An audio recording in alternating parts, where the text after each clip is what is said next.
There was a young woman named Lydia, whose boyfriend had been murdered. Even though 1 year had passed since he was killed, she still hadn't been able to get over it.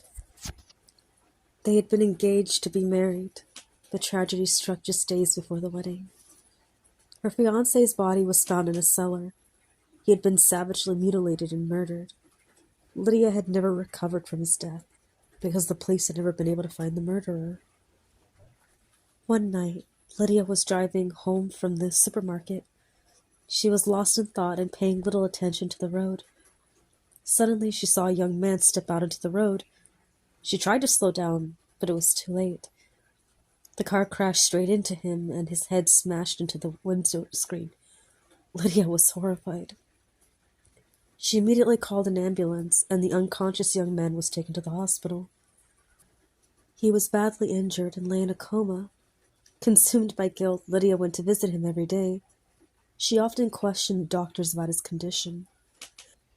After a few months, the young man came out of the coma, but he had lost the power of speech and was suffering from amnesia.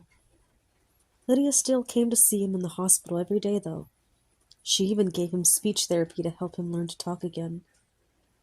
A few months after the accident, he was well enough to leave the hospital. He still hadn't regained his memory, but they continued to see each other. One night, the young man asked her out on a date.